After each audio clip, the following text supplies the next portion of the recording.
Good morning, Joella May here. Please don't forget to like and subscribe down at the bottom. Today is day 13 of my meditation commitment.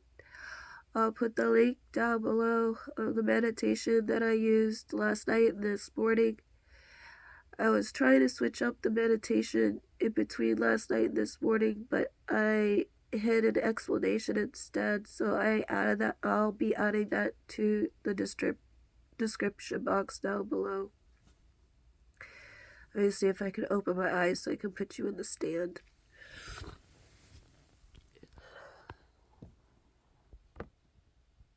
Let me leave it down. I was doing it last night for when I was painting. Good enough. I think I can still kind of see my face.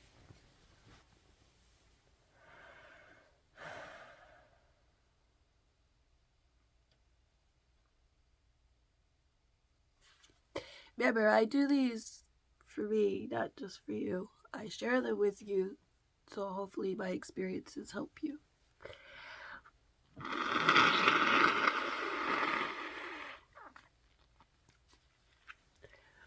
As I think I just said, today is day 13 of my 60-day guided meditation.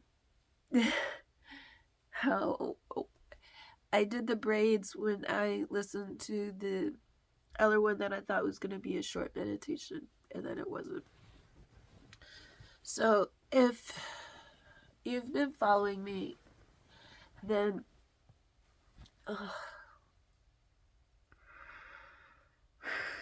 I stayed up all night last night painting. I didn't go to sleep till 7:30 this morning. So I put the meditation on in the description box down below. It's supposed to be rewiring for the mind or whatever. Put this meditation, like, I was so tired this morning after painting all night that I knocked out within 10 or 20 minutes, I guess.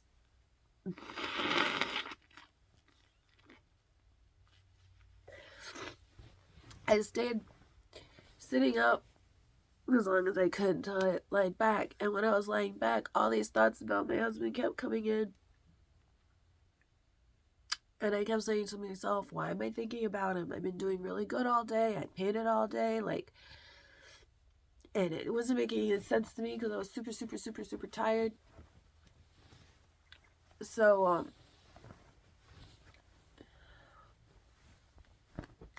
I knocked out and I woke up and I was kind of upset. And that's why I was looking for a different meditation because I wanted to have a different focus. But then the link I picked wasn't a meditation. It was an explanation of meditation.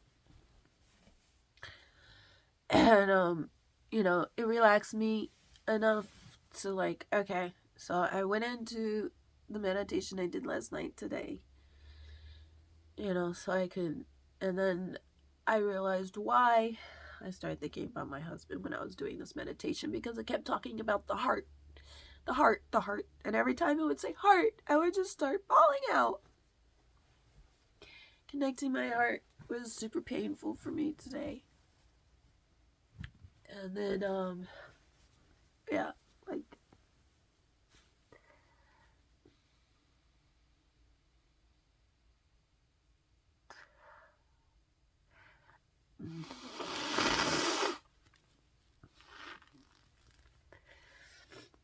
because I was bawling and crying and everything, I could barely breathe through my nose.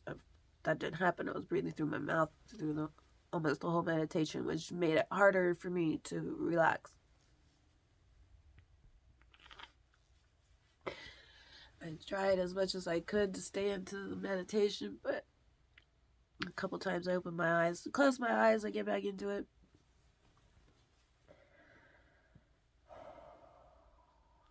But connecting to my heart was super, super painful. It's super, super painful. Because most of the meditations have been aligning chakras and not spending one too much focus on one. And this one was all of its focus on the heart. And so it brought up so much more than I was even it brought up my husband, it brought up both my husbands, and then I kept asking it why. And then I had this other memory, and this is going to be truly embarrassing for me, but I'm going to say it in public because someone out there, I'm sure, understands and has felt this. So I was probably 6 or 7 when, because I live in Miami. I used to live in Miami. We used to go to the beach all the time. And, we were running to the water, and my cousin, in front of everyone, goes, "What's that between your legs?" And I was like, so embarrassed.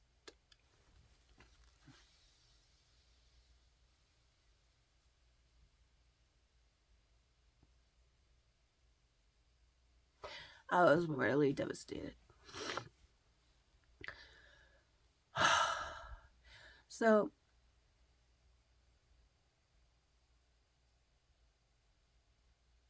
you gotta give me a second. Sorry for me to talk about, because I've never, never talked about this in public. So ever since I can remember, obviously, 6 or 7, I think that was the first one. I get boils in my crotch area. A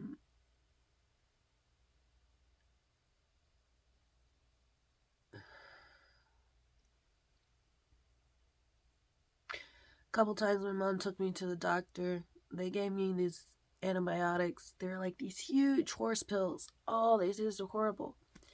Horrible, horrible. And the doctor would give me a cookie at the end.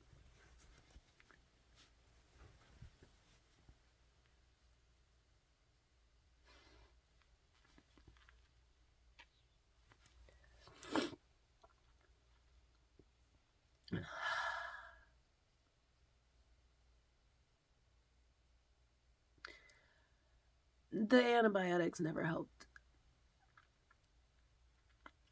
As I got older and I was able to do my own research, let's remember, I'm 48, so we didn't have internet until I think my dad was working on fiber optics when I was like 11 or 12.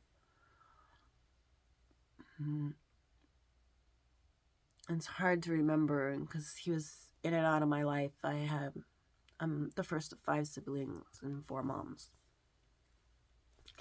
So, even though I was raised by a single mom, I had family that I didn't have. So life was complicated and confusing, and I was alone most of the time. As I am now. Yeah, that's, I guess, one of the main reasons why I always try to surround myself with people throughout my life, because of my abandonment issues. I want to try to stay on topic of today's meditation and everything it brought up for me. God,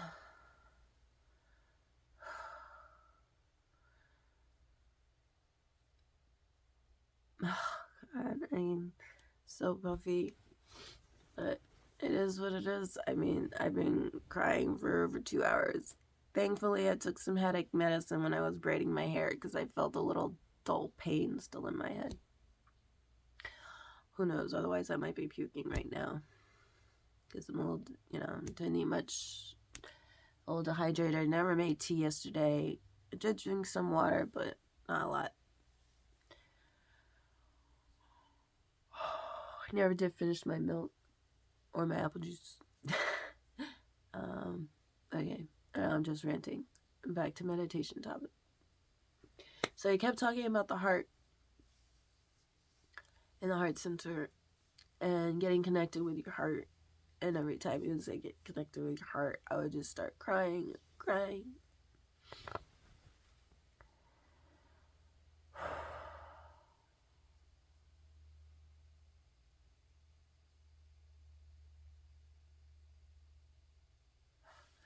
am definitely going to need to find a video to ground myself and do some cord cutting after this.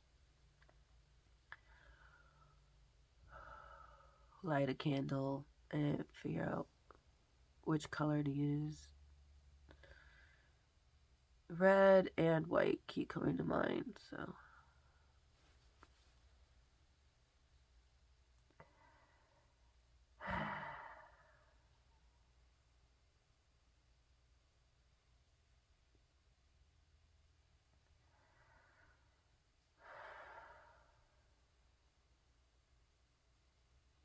I definitely need to change the air in the room.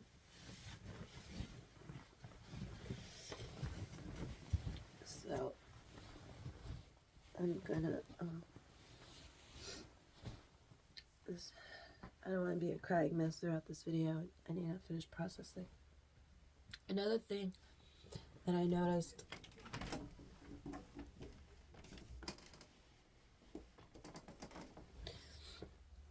during the meditation is where I hold my tension. And I was trying to, I can pull you back a little bit now. There we go.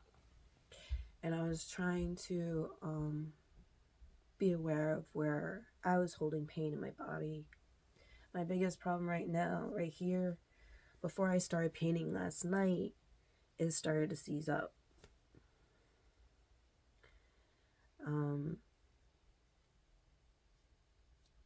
I haven't noticed my thumb bothering me, but then as soon as I said that, I felt that little trigger point for a couple of months. And it was kind of ironic because yesterday I said that I hadn't cried all day and I was, doing really good. And I had a great meditation yesterday. I'll have to look up yesterday's meditation video and do that one. And maybe that will make me happier. Just thinking about it just made me smile. So yeah, I think I'm definitely going to go back to yesterday's meditation. I didn't know how crooked they were. I was asleep when I put them up. But yeah, I did a snippet video last night right before bed when I was taking out my braids. Because I came to this realization. Thank you, Pippi Longstockings. I'm like, what? I'm like, well, it was a movie, cartoon, whatever, like a series that became a thing when I was a kid. Pippi Longstockings. She was so cool. She's this little redhead freckle girl, and I was like, yay, because I was a little freckle girl. And my hair was kind of like between brown and red and gold because it had a lot of highlights. Yeah, I've gone back and forth with stripping the color out of the idea of stripping the color out of my hair and going full natural, but I know I'll have a lot of gray in it, and I don't want to see the gray yet. If I do, I want it to like fully embrace it and be all super peppery, and I'm not in that stage yet. I'm still finding myself. So anyway, I mean, sometimes I think about shaving my head off too, so usually it's when my hair won't stop bothering me and won't stop tickling my chin. That's when I really want to shave it off. But the pigtails have been working really good the past couple days because they keep it off my chin and the headache away from the back of my head. So that's what I was getting at. Because I go through these migraines. And usually I just get them on my monthly. But then, when I'm supposed to be processing emotions, they'll come in. Or if I don't ground myself before connecting with other energies, and those energies just become like this little vine up in me. Instead, if I had the protection, it wouldn't grow into me so fast. I don't like labels, but technically they call it empathic. I'm like triple empath. It's ridiculous. Because I'm a Libra and all this other stuff. And yeah, I just over since the split, been learning more about the charts and stuff, and the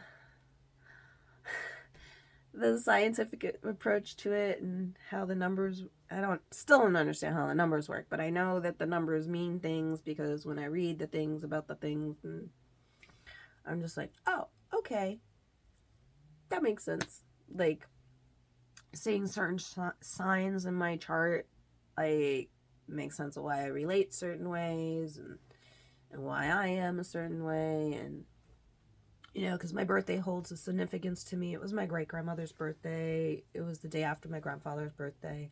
And the numbers themselves mean a lot to me, um, in more than one way,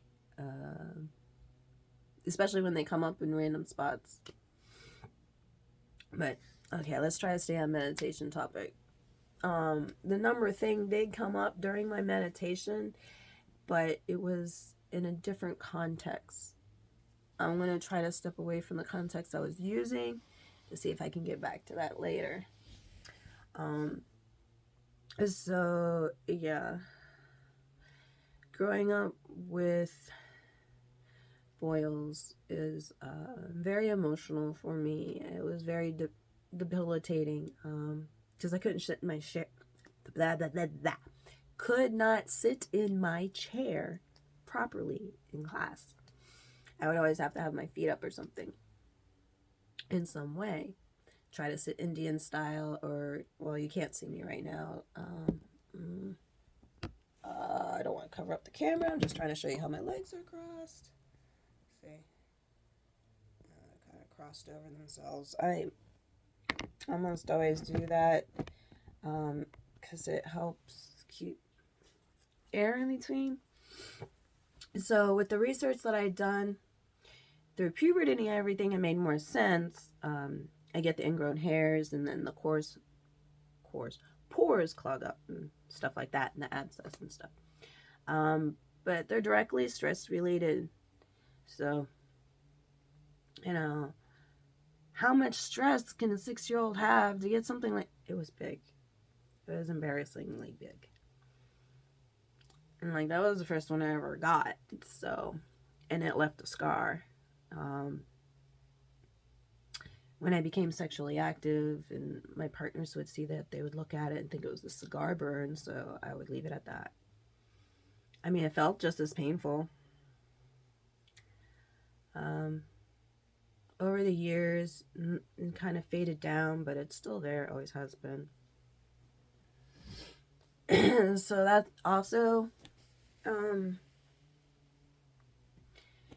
played a large role in my self-body shame, because that scar is outside of my bikini line. So, yeah. So when I got into modeling 6 years ago, that was to help me overcome my self-body shame from that. And that was a little heavy set. Throughout grade school, I was more of a size 12 than a size 3. And, I was okay with it. I was happy with myself. But growing up with boils and stuff, and being in the 80s, spandex was super trendy. And, if I wore spandex for a day, I was almost always guaranteed to get one. So I would miss a lot of school, and I got teased for it, and picked on for it, and called all kinds of names for it. And, yeah, and we moved around a lot. So I went to like 5 different elementary schools. 4 or 5. I'm pretty sure it was 5. I don't know. Because one of them I only went to for like 6 months. So, yeah. That was kind of crazy. But, yeah, because the school I went to was mad that I was always late, right? So they redid the school borders. So I had to transfer in the middle of the year. To a totally different style school. I'm mixed, but I was raised white, like my mom, and that school was majority Hispanic and only had 2% black, 1% white. Yeah. Um, so it was reversed. I was minority completely, and everyone picked on me for it. Even the one other white girl that was in my class who she picked on me because I didn't speak Spanish. It had nothing to do with me not being able to be race. It was just because I couldn't speak Spanish. Mm-hmm. And I always got picked on being the new kid, whatever school I went to. Yeah. I guess that gave me thick skin, is what they used to call it when I was a kid. But not really, because I am the most sensitive emotional wreck now. Because I always feel like someone's going to try to hurt me. And,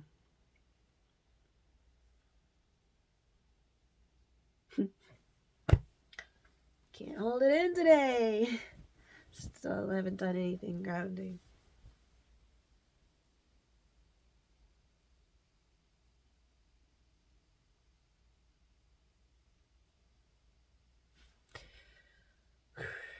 Crying on camera, it's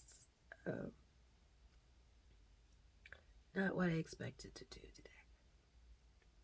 Not at all.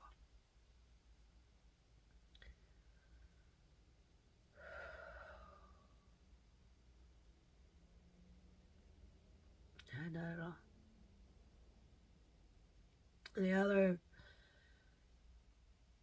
Another thing that came up during my meditation was another very embarrassing moment of my life.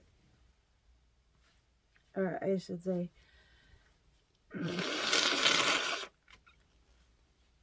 two particular instances. So, ever since I was little, or ever since the first time I was mentally sexually abused, and you're like, mentally sexually abused? What's that? And, but let me go back to the whole coming out part, because that didn't come up in my meditation. That's coming up right now. So I want to go to the two embarrassing moments. So, when I was a teenager, I think it was 5th grade, between the summer between 5th and 6th grade, because my friend and I were no longer friends in 6th grade. And we were neighborhood friends, and there was this other girl that lived like in between us that was older than us, and she liked my friend more than me, or she met my friend without meeting me, and she liked my friend, and I felt a strange vibe when I met her, but my friend had already been hanging out with her for more than a minute before ever introducing me to her. So I was like, okay, no big deal. I mean, people make friends all the time, right? But when I met her, she was older, like almost 3 years older than us. And I felt it a little off.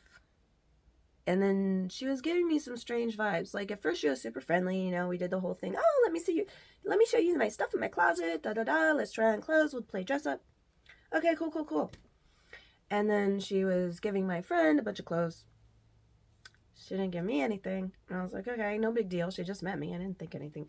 Wasn't trying to think anything of it. I just, for the amount of clothes she was giving my friend and a couple other little things she did for my friend while I was there, gave me all these red flags. But, I was a teenager. I didn't know what red flags were. I was in 6th grade. So, I mean, 5th grade. That's like 12, 11, 12-ish.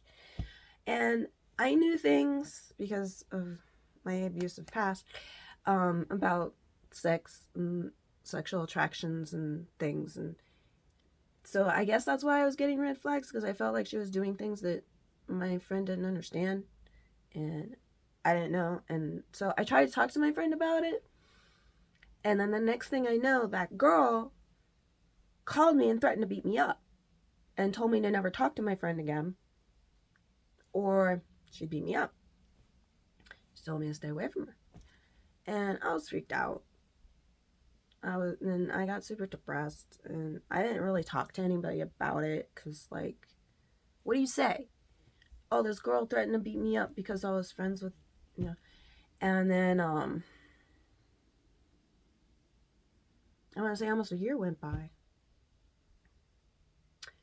And my friend's dad brought her by to say hi to me. And when we talked about it, and she said, yeah, that girl tried to hit on her and stuff, and so she stopped being friends with her. I was like, oh, wow, okay. And, you know, because I hadn't come out yet that I was bisexual. Or we talked about it. I can't remember. It might have been the first time I came out, and maybe that's why the girl reacted the way she did, because she hadn't come out. I don't know. It was weird. I never fully analyzed it till this moment talking to you. Or since I was a teenager. I mean, yeah, I'm sure I analyzed it a bunch as a teenager, because I was like, why was this person mean to me? I had no reason to be mean to me. I wasn't trying to do anything any one way. You know, because me and my friend, I can have feelings for someone and never have a physical connection, but just have like that emotional connection. And that's why I say mental sexual abuse when I was a kid, because that's what happened to me. I could have emotions for someone without ever being physical with them, which sucked, because I had to do with my abuse issues. I had to do with my abandonment issues. Abuse, abandonment.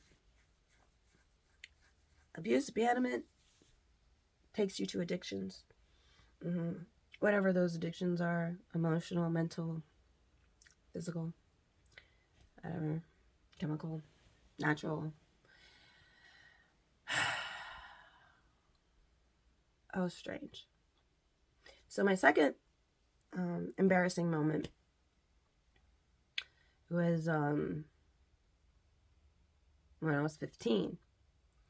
So my friend introduced me to a new friend, and we were at a hotel sleepover, and my friend went to sleep, and the new friend and I stayed up all night until pretty much till the sun came up talking, because we were like both views, both had abandonment issues. She had gone through addiction issues or whatever.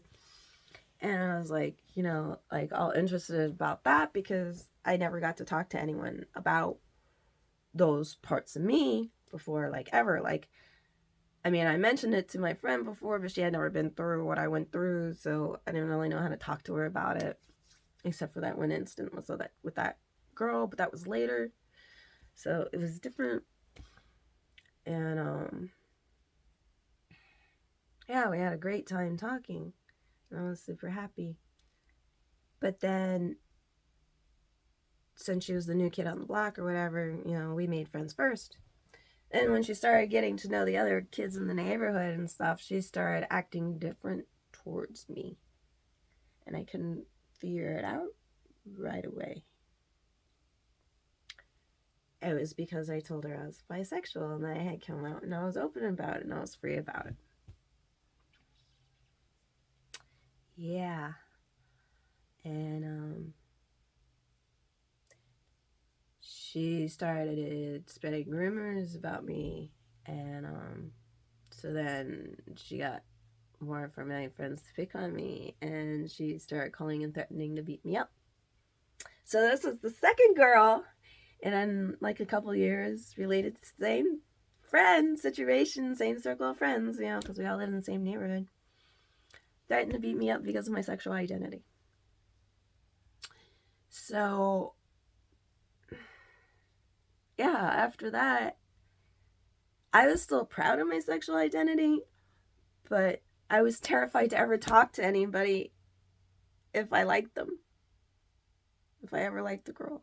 Like, I couldn't. because every time I did, someone would threaten to beat me up.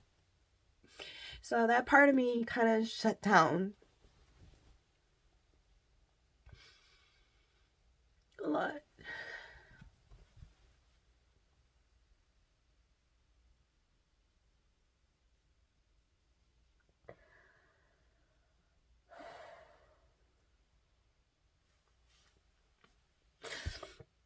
And it's still an abandonment issue. It was just an embarrassment, abandonment, betrayal. And that was the first time I really felt betrayal.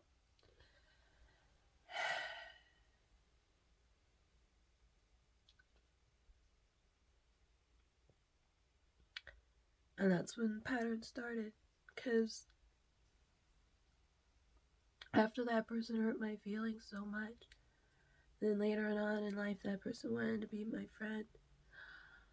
I was just so ecstatic because I was like, oh, okay. Well, but this is the first person I ever opened up to about my entire life. So I was like, okay. And so we were like best friends until she met somebody else she liked more. And then she'd pick a fight with me and put me down and make sure that all our friends didn't like me. And I went through this cycle with her for I don't know how many years.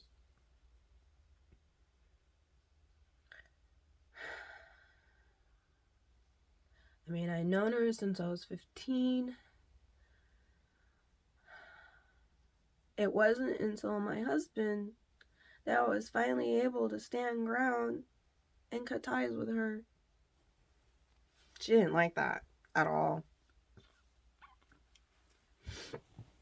Yeah, she, of course, talked crap about me to quite a few of her friends. And yeah, when I decided to openly say, I can't be friends with you because you're too destructive around me,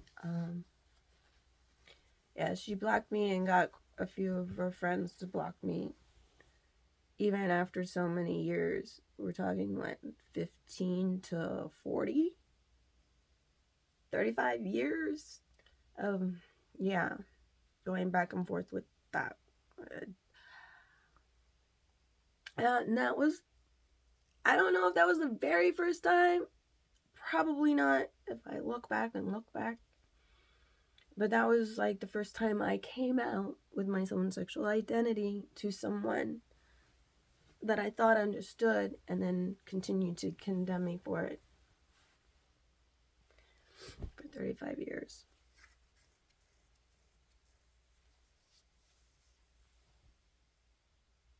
Yeah.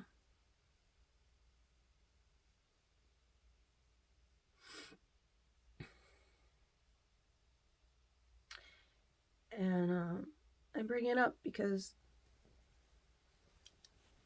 of that pattern that I created with her, I ended up doing that with almost all of my relationships. Mm-hmm. Yeah, even my first husband, I was like one to openly say I liked him first, you know. I mean, as soon as he heard that I liked him, he showed interest. But only kind of in secret when he and I were alone. Yeah, he didn't want to let our friends know when we first went out as teenagers. And he kept me a secret.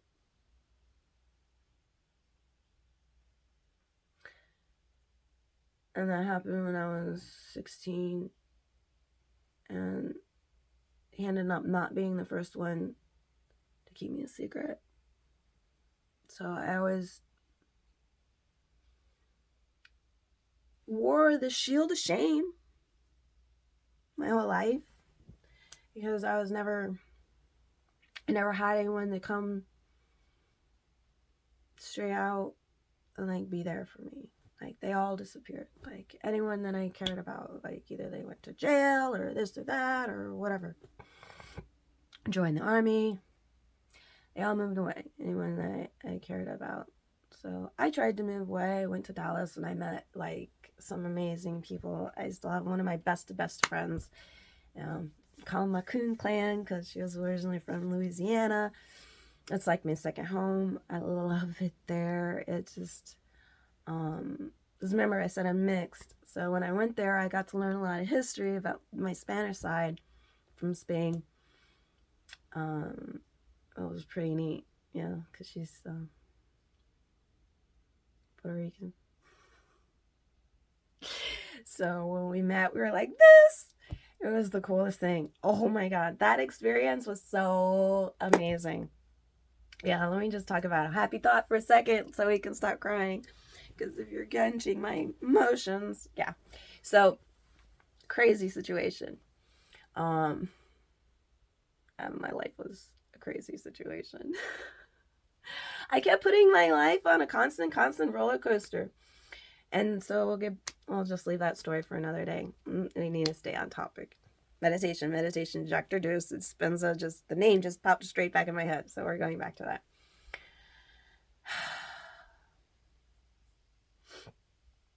Happy thoughts, moments. Life, roller coaster, constant roller coaster. Yeah, so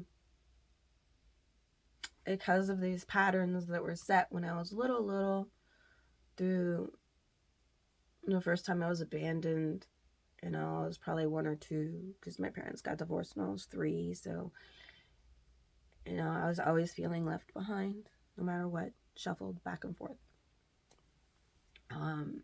We never lived in a house for more than a year or 2. I think maybe a couple houses we lived in there for maybe. The one that was down the street from my grandma's house, I think we lived there for maybe 3 years. Maybe. I don't know. Every other place was less than 2. And so we moved to the one house where we got to stay for like 7 or 8 years. And then when I was 19, I moved out. And then after I moved out, my mom moved. Yeah, because she didn't need the bigger house anymore if I wasn't going to be there. Made sense because we were always renting. Being a single mom, she never got any child support help. And even though I was married, I ended up going through the same situation. Like, yeah. Because we just stayed separated and never did anything about it.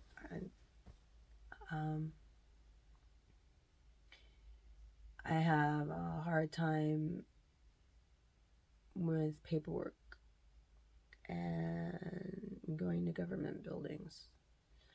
I'm not really sure where that started. I haven't tried to work on that pattern yet because right now I'm just trying to heal from the initial shock and pain of what I'm going through and examining everything that has happened to me throughout my life and why I keep reacting in the ways I react instead of responding in the ways I want to respond.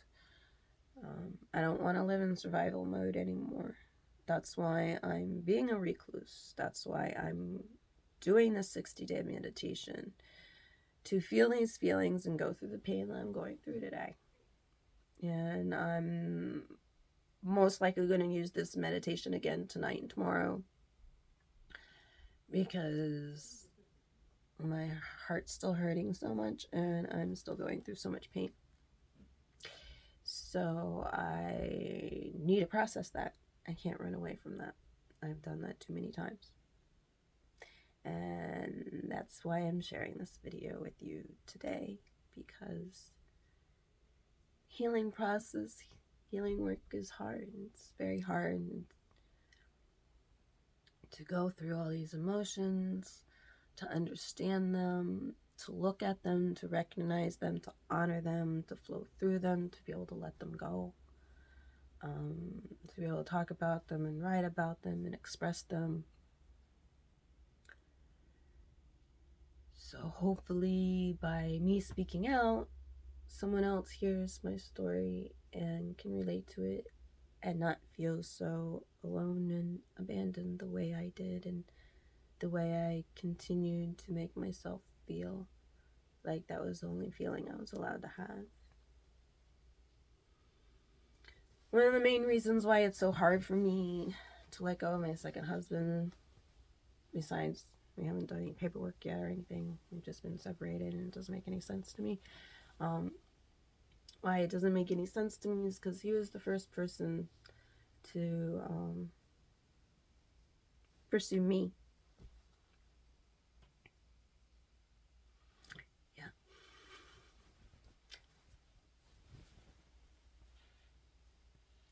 He was the first person to pursue me.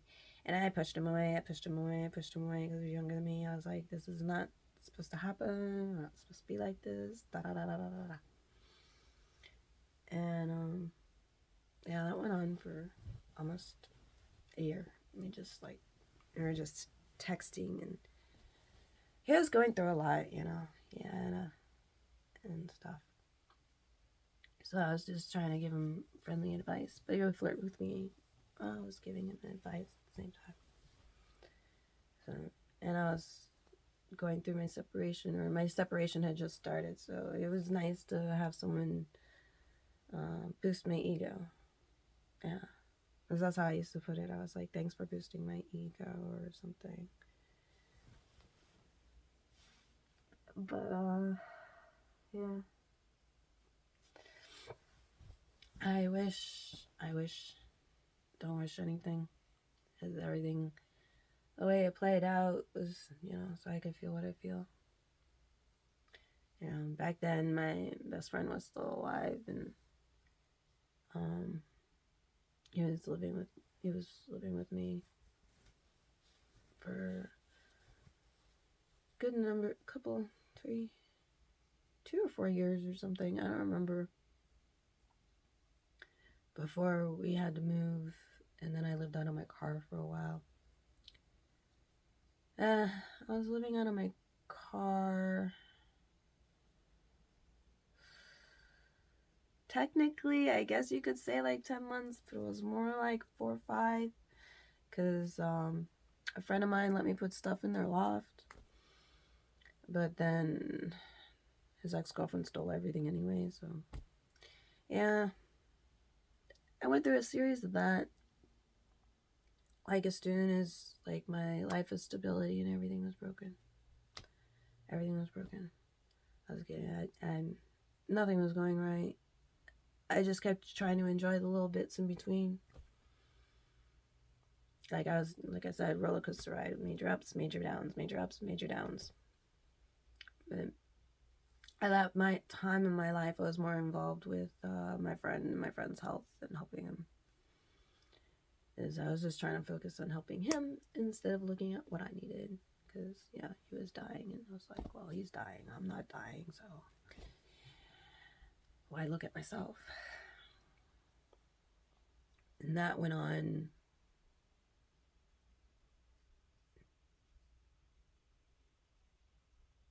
for about 7 years, I think, before he passed. And when he passed, that's when we moved up here, North Carolina.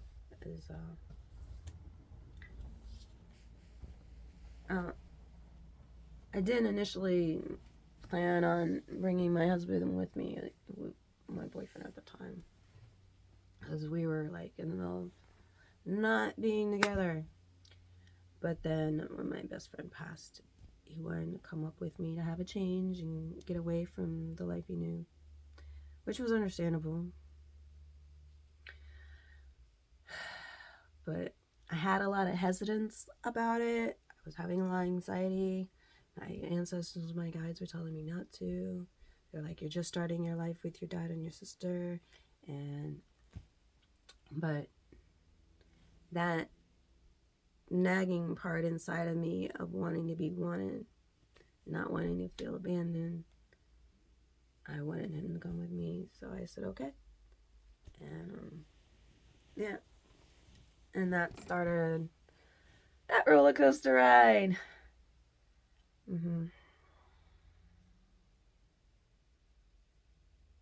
For like 8 years, 7 years.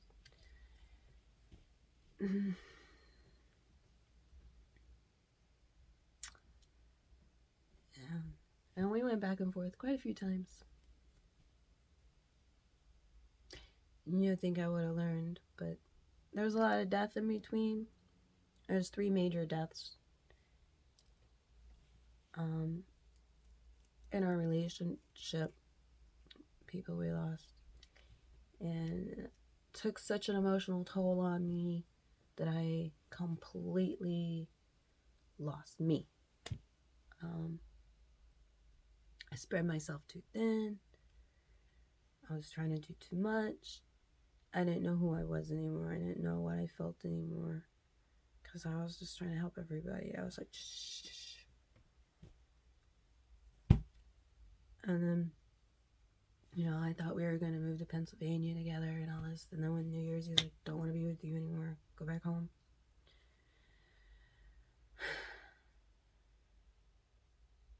That's why I fell apart completely. I was like, I can't go through this roller coaster anymore. I can't get back on the ride. It needs repairs. And that's why I'm here in my room doing this meditation. And this meditation today broke me. Some people don't say broke, say whatever. You just hurt, you just upset, you just bent. Yeah, I get it, but it broke me for a moment because there was always a death to a rebirth. So we can always grow and become new. I want to be different than who I was. So yeah. I'm still in chrysalis. No longer a caterpillar, but I'm not yet a butterfly. Working on it.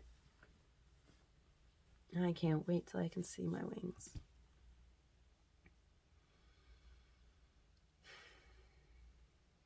Yeah, I can't wait till I can see my wings. Even though I feel like I got little ones right here. I can never get this to stay behind my ears. It always freaking pops out. Anyway. I don't know. Let's see. Today's message. Emotional release. Learning how to connect to the heart isn't always easy. Allow the emotional release to happen, process, and letting it go. And hopefully the next time I do this meditation, I won't be such a crying mess and I'll have a stronger message. I hope today helped you. I know I feel better talking about all the things I talked about today because I've really talked about them, especially on camera. So now that I've opened you up to some of my most vulnerable moments of my entire embarrassing life, yeah, I really let you in today. Hopefully that means that those moments will never bother me again. That would be nice, right?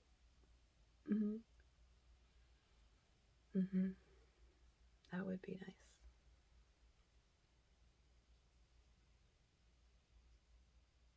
So remember, be true to yourself, be true to your heart. Allow that emotional release to happen so you can grow for yourself. Because you are the only one that's going to take care of you. You. I love you. Thank you so much. You have an amazing, beautiful grand rising today. Enjoy it. It's worth it. I love you. And I love me. I love me. I love you. You take care of you while I take care of me.